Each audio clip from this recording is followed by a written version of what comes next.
All right, guys, welcome back to the channel.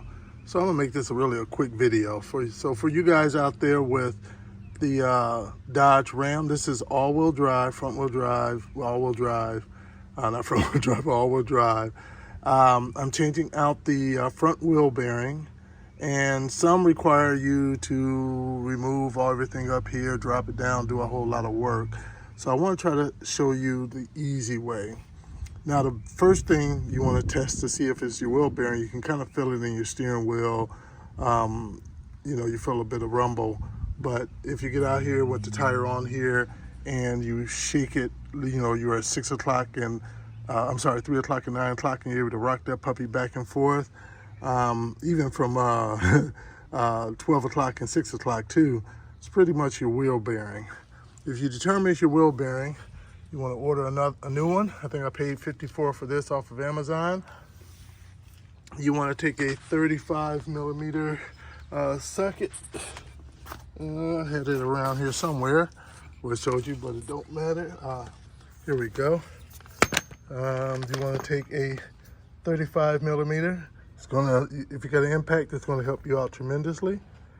To get the nut off, if you don't have an impact, you're doing it by hand, unfortunately, then keep the car on the ground, the tire on, with it on the ground to loosen it up. Otherwise, you're going to have a much more difficult time. But once you get that off, at that point, I'm soaking it down with a lot of PB Blast and everywhere. So as you can see, your 3 points right there.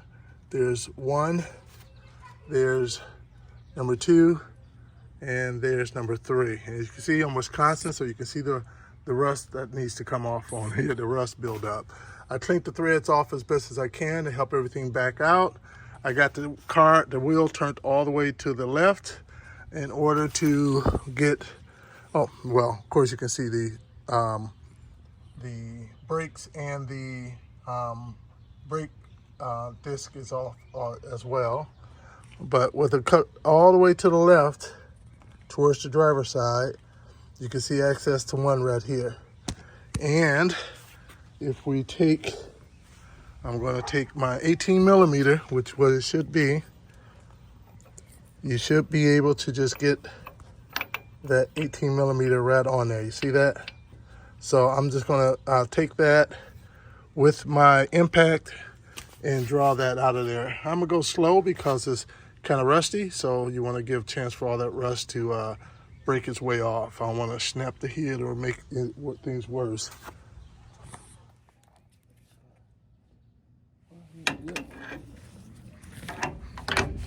On there real good.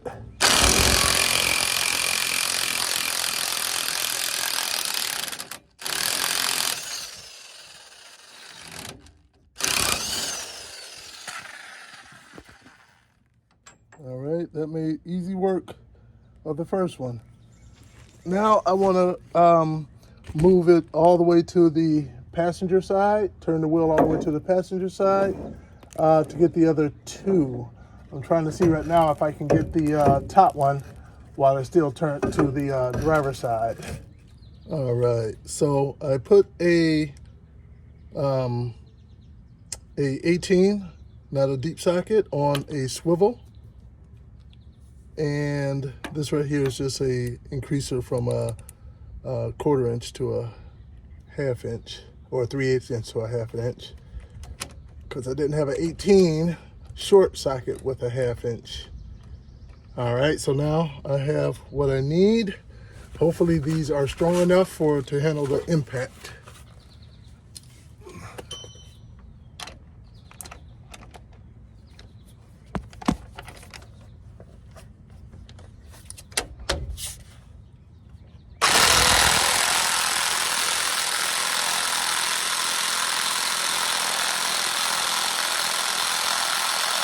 Like my impact wasn't strong enough, so it may take some good old-fashioned muscle. I'll use my ratchet.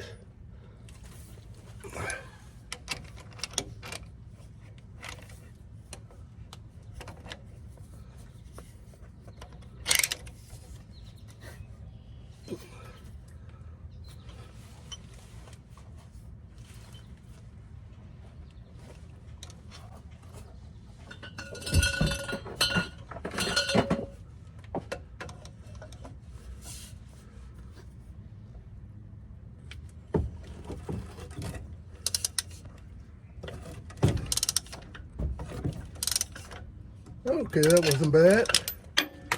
I think I loosened it up enough now where my impact should have no problem with it.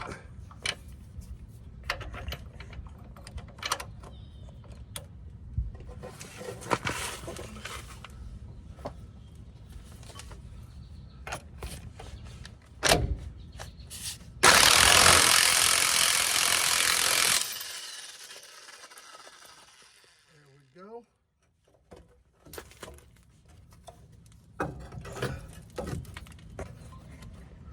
I think a little bit more.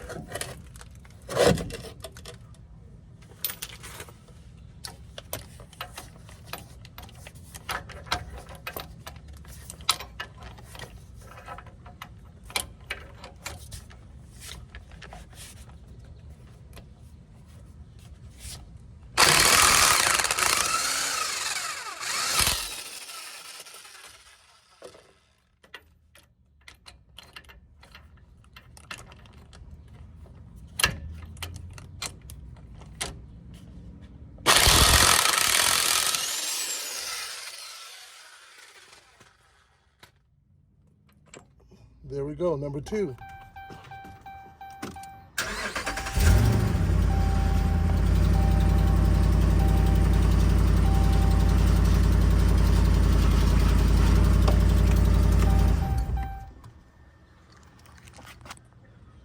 All right, now that we have the wheel cut in the other direction, now we should be able to just come down and have quick access to that bolt.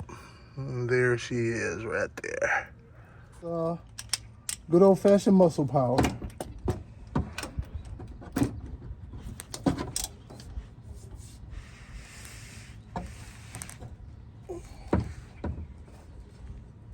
Cheater bar as well.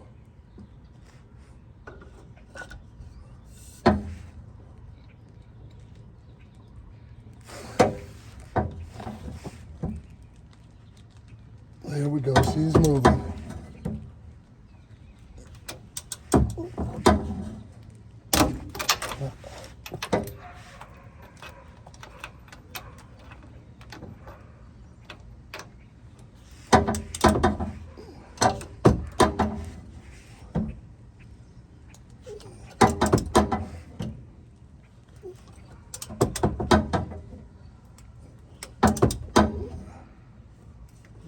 Okay, I think now she's loose enough to be able to use the impact for the rest.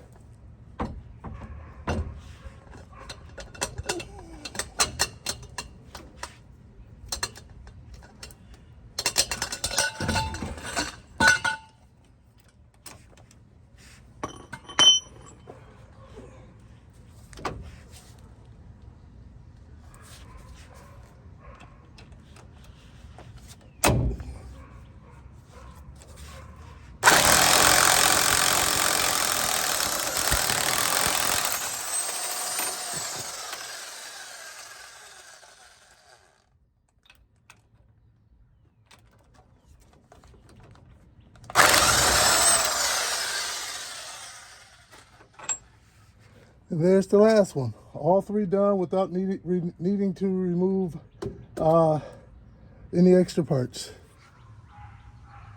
All right, now I'm going to disconnect the ABS cable, which runs up through the back, along here, and then back behind here. I'll pull it off of there first. And all you need to do is lift up that red cable right there, that red latch right there. Lift that up, and then I'll let you push it in.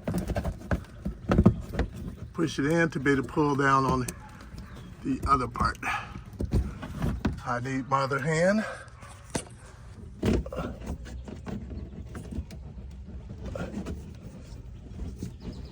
There we go.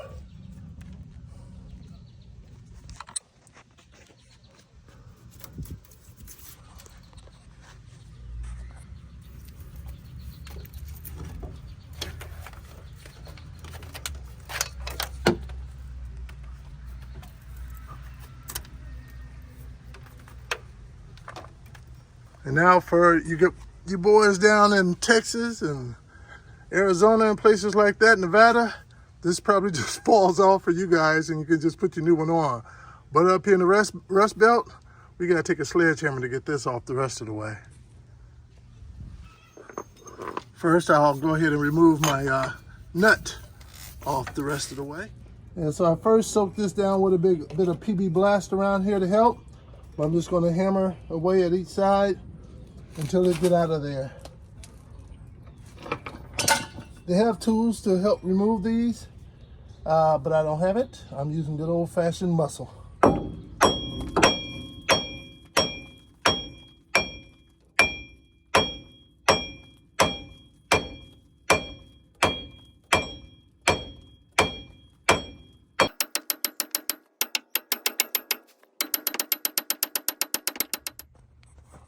And while I'm beating away at it, you can see that I'm starting to get some space in between there.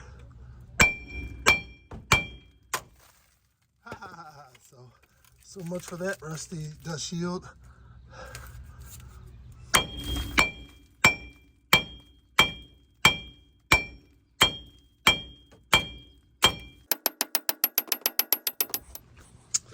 Well, you can see my dust shield became an unwilling victim to this, but it was all rusty away, as you can see, falling apart. So I'll replace it eventually, but I'll be taking it completely off for this one. But I got my big sledgehammer to help me out here. As you see, a bit further out. All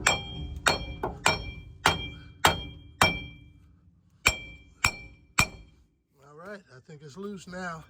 I just gotta knock that CV axle back a bit. I wanted to do it beforehand, but what I mean by that is the CV axle is kind of seized up to this right here. So I gotta knock it out of there so it should move freely back and forth by pushing on it or by tapping it with your sledgehammer. I wouldn't just do it because you won't mess up the threads. So what I will do is I will take the original nut, put it back on there, and use that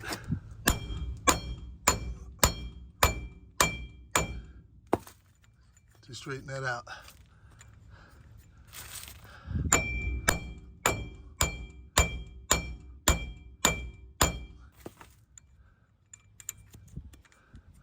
All right.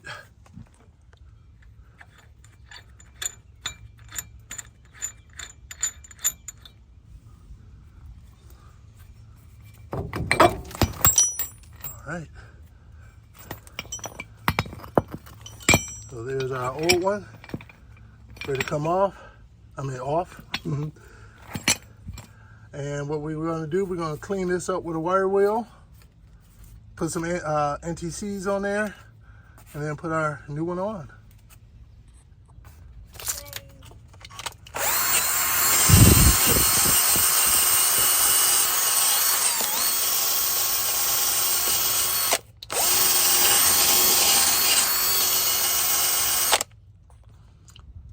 All right, all of this that's from Wisconsin Winter Salt, but that's not the mating surface. This part down here where it's nice and smooth and where I cleaned it is the mating surface.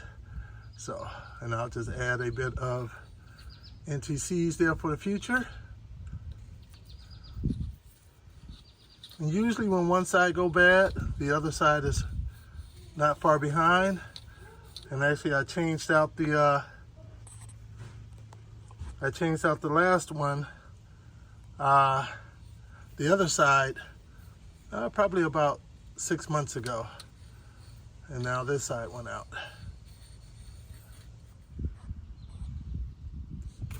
Just a new one here. Unravel the ABS cord.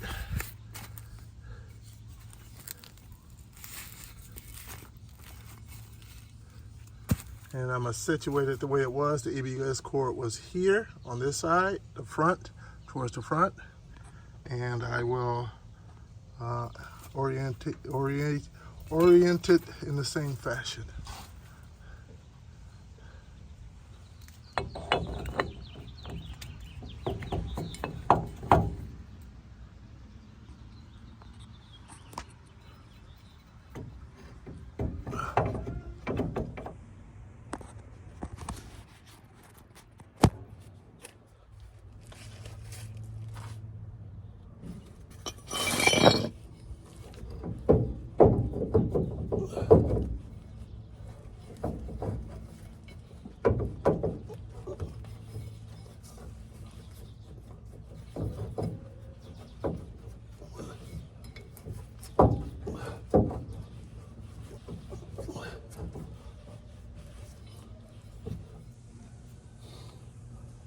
there's most of the weight on there now.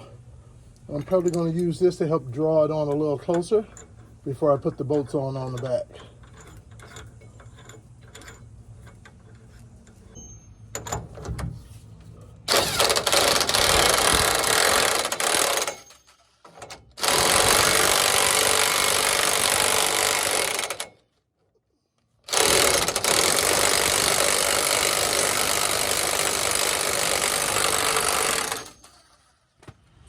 All right, now that I have that drawn in, using the nut to draw it in closer to here.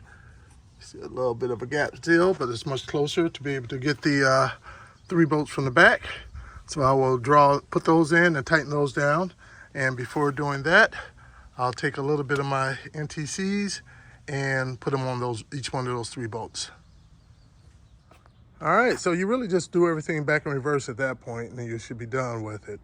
All in all, this took about 45 minutes, which wasn't bad at all for changing out a wheel bearing. And the other thing I want to call out, the big 35 metric nut that we took off of the CV axle. And when you saw me put it back on in order to draw the wheel bearing back into position, I needed to loosen that back up again, at least the big nut that is, so that I can slide that CV axle out a little bit in order to get the 3 screw bolts back into the back. So you won't be able to put them in if the CV axle is all the way in place. So you have to be able to push it back out just a little bit just to get those bolts in. Other than that, easy peasy. Hey guys, thanks for joining. Hit that like button, hit that subscribe button, and good luck on your changing out your wheel bearing.